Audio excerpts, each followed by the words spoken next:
जय माता दी।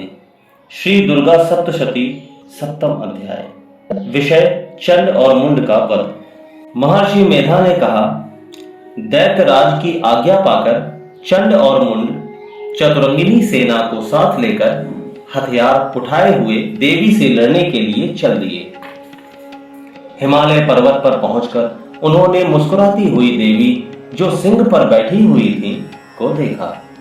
जब असुर उनको पकड़ने के लिए तलवारें लेकर उनकी ओर बढ़े, तब अंबिका को उन पर बड़ा क्रोध आया और मारे क्रोध के उनका मुख काला पड़ गया।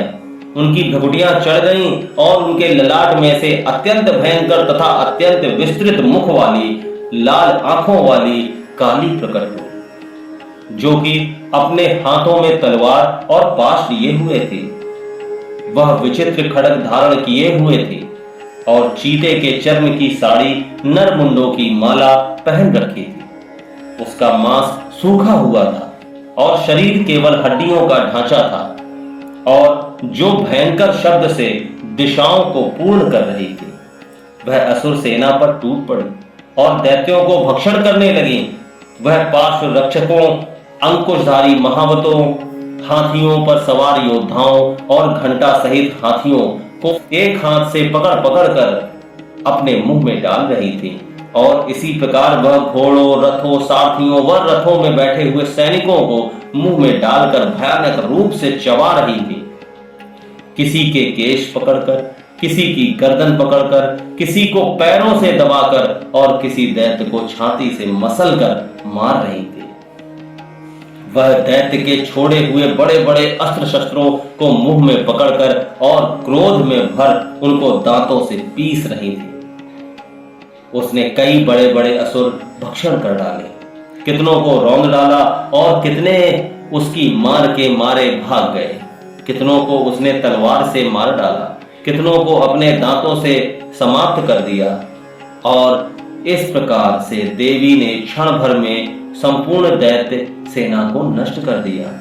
यह देख महापराक्रमी चंड काली देवी की ओर लपका, और मुंड ने भी देवी पर अपने भयानक बाणों की वर्षा आरंभ कर दी और अपने हजारों चक्र उस पर छोड़े।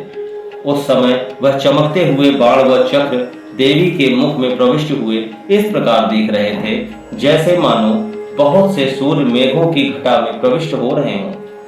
इसके पश्चात भयंकर शब्द के साथ काली ने अत्यंत जोश में भरकर विकट अट्टहास किया। उसका भयंकर मुख देखा नहीं जाता था। उसके मुख में श्वेत दांतों की पंक्ति चमक रही थी।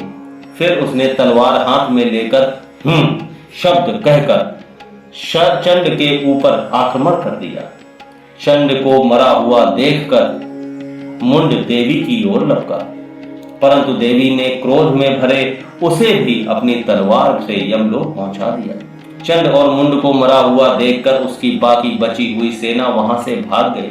इसके पश्चात काली चंड और मुंड के कटे हुए सिरों को लेकर चंडिका के पास आ गई और प्रचंड अट्टहास के साथ कहने लगी, हे देवी, चंड और मुंड दो महादैत्यों को मारकर तुम्हारी भेंट कर दिया है। अब शुंभ और निशुंभ का तुमको स्वयं वध करना है। महर्षि मेधा ने कहा, वहां लाए हुए चंड और मुंड के सिरों को देखकर कल्याणमयी चंडी ने काली से मधुर वाणी में कहा, हे देवी, तुम जो कि चंड और मुंड को मेरे पास लेकर आई हो, अतः संसार में चामुंडा के नाम से तुम्हारी ख्याति होगी। जय माता दी।